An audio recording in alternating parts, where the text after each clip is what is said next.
A heart-stopping, shocking court drama.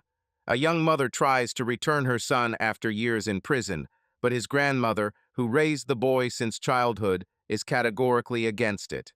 What is stronger, blood connection or years of care and love? What to do when the truth can destroy a child's life? One trial, two mothers, and a child who doesn't know she's living a lie. Who will win the battle for the baby? Chapter 1. The beginning of the court session. Sunlight streamed through the large windows of the Cook County Courthouse in Chicago, illuminating the judge's dark wooden podium. A tense silence prevailed in the hall, broken only by the intermittent negotiations of the lawyers and the occasional crackle of pens tapping on the tables. The hearing was about to begin. In the central place, on the platform, sat Judge Elizabeth Henderson, a woman with a commanding but calm expression on her face. She looked through the documents quickly, holding her glasses in one hand and flipping through the file with the other. In front of her are two parties who will face each other today in a legal battle for the right to raise one little person. On one side sat Lauren Baker, a tall, thin woman with dark hair pulled back into a messy ponytail. She clenched her hands so tightly that her knuckles turned white. Her gaze darted from the judge to the door, as if she were waiting for a miracle to help her win this case. Responsibility weighed on her, and her only hope was the truth. Across from her sat Margaret Thompson, a stout woman in her 50s, dressed in a discreet dark suit. She sat straight, with her chin proudly raised, not allowing herself any emotion. Her hands rested calmly on the table, and her face remained impenetrable. The only thing that gave away her excitement was the nervous movements of the fingers on her right hand, which she repeatedly clenched into a fist. Case number 24195 regarding the custody of Peter Thompson, a minor, has been declared open, the court clerk said loudly, and the courtroom was completely silent. Judge Henderson looked up and slowly surveyed the audience. Miss Baker, Miss Thompson, do you realize the importance of today's hearing? We are not here to settle personal grudges or prove who is the better parent. The main question, what will be best for the child? Lauren gave a small nod, swallowing her nerves. Margaret remained unperturbed. Let's begin, said the judge briefly, opening the case. The hall froze, holding its breath before one of the most difficult processes in the lives of these two women began. Chapter 2. Mother's Testimony. Lauren Baker took a deep breath when Judge Henderson finally looked up at her. Her heart was pounding so hard she could hear it in her own ears. She had been waiting for this moment for 6 long years, the moment when she would be able to tell her truth. But will they hear her? Miss Baker, the judge finally said, tell the court your story. Start with how you lost parental rights. Lauren clenched her hands tightly, forcing herself to compose herself. She licked her dry lips and began. 6 years ago, I made a mistake. A terrible mistake that I regret every day. I was young, stupid, and trusted the wrong people. My son was 2 years old then. I worked in a diner. The money was barely enough, but we were together. I loved him. I would never. Her voice trembled. She paused for a moment, swallowing back tears. There was absolute silence in the hall. Even Margaret, who had seemed adamant before this, looked at her with wary attention. One day, old acquaintances asked me to hand over the bag. They said there were documents in there, Lauren continued, her eyes focused on her hands. I didn't ask, I didn't check, just wanted to help. But when the police stopped me, it turned out that there were drugs in the bag. She raised her head and looked directly at the judge. I was not a drug dealer. I didn't even know what I was conveying, but I was found guilty. The court gave me 8 years. I didn't have money for a good lawyer, so I accepted the sentence. Lauren took a deep breath, trying not to let her emotions get the better of her. Then I wanted to take Peter with me, raise him even in prison. I knew it would be hard, but he is my child. I could not leave him. But my mother, her voice strained as she turned her gaze to Margaret. She convinced me. She said she would take care of him, that he would be safe, that I could always get him back. I believed her. Margaret only pursed her lips tighter, avoiding her gaze. But when I was released, everything changed. She wouldn't let me even see him. She said that he is now her son, and I am nobody to him. Lauren lowered her head, and then looked back at the judge, her eyes burning with anger and pain. "Your Honor, I just want to see my son. I want him to know that his mother is alive, that I did not leave him. I want to regain my place in his life." The judge looked at her carefully, then turned her gaze to Margaret. "Thank you, Miss Baker. I now want to hear the plaintiff's response." Chapter 3. Grandma's Arguments. Margaret Thompson slowly straightened up in her chair as the judge turned her gaze on her. She understood that now it was her turn to speak. She wasn't afraid of the trial, she wasn't afraid of Lauren, but something like anger mixed with despair was bubbling up inside her. She raised this boy, gave him a home, provided stability, and now her daughter, whom she could hardly call responsible, demanded her rights back, as if none of this had happened. "Miss Thompson, you have heard your daughter's arguments," said the judge. "Now it's your turn to explain your position to the court. Why do you think Peter should stay with you?" Margaret nodded slowly. She laced her fingers together and looked confidently at the judge. "Your Honor, let me say this right away. I am not Lauren's enemy. She is my daughter. But I am also a mother, and I did what I did for Peter. Not for myself, not out of anger, but because it was right." Lauren let out a loud breath as if she was going to protest, but the judge stopped her with a short gesture. "Go on," she told Margaret. "When Lauren went to prison, she left behind not only her life, but also her son. I could not allow him to grow up without a mother, without care, without stability.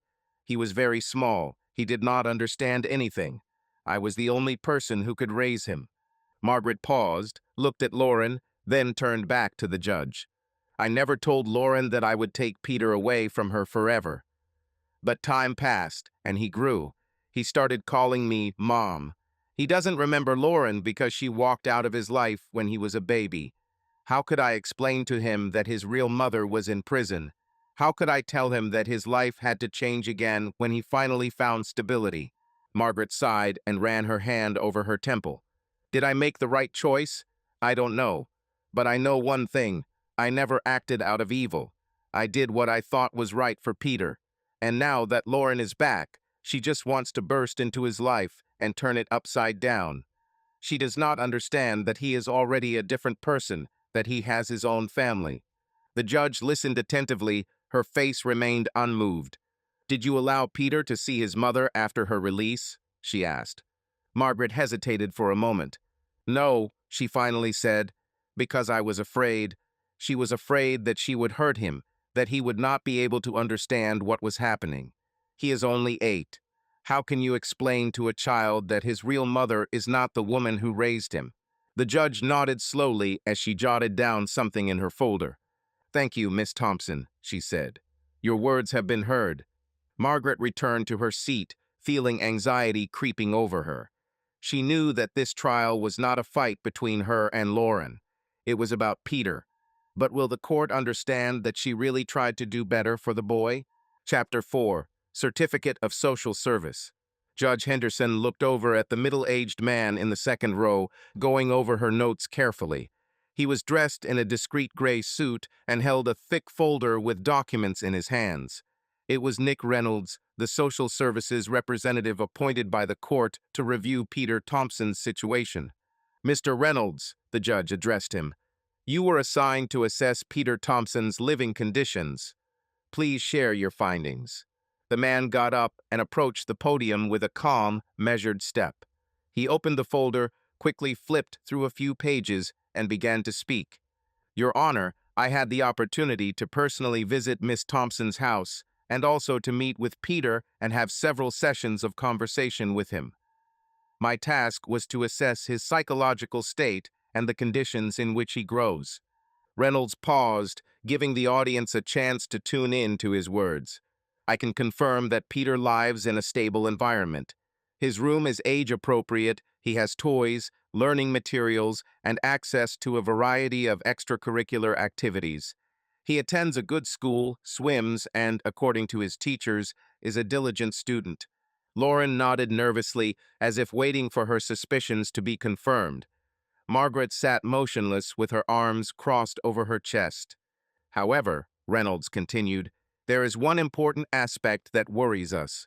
Little does Peter know that his real mother is not the woman he calls Mom. He lives in the belief that Miss Thompson is his biological mother and her husband is his father. These words hung in the air. Lauren glared at Margaret, who pursed her lips. This poses a potential threat to his emotional state, the social worker continued. On the one hand, he feels safe. But on the other hand, if the truth is revealed suddenly, it can cause him psychological trauma. He is already attached to his family, and if he is suddenly told that his real mother is a strange woman, the consequences can be unpredictable. The judge leaned forward, fingers intertwined. Do you recommend not telling the child the truth? Reynolds shook his head. No, on the contrary. But the process should be gradual. The child should receive information in a gentle way without sudden changes in life. In this case, it is important to find a compromise that takes into account both the interests of the mother and the well-being of the child. Lauren couldn't stand it and said, "But this means that I will continue to stay away. How long do I have to wait?" The judge made a warning gesture. Your Honor, Reynolds continued, ignoring the emotions in the room, we think the best solution would be for Peter to gradually get to know Lauren. He needs to know his biological mother, but without having his world fall apart overnight. Margaret looked intently at the social worker, then turned her gaze to the judge.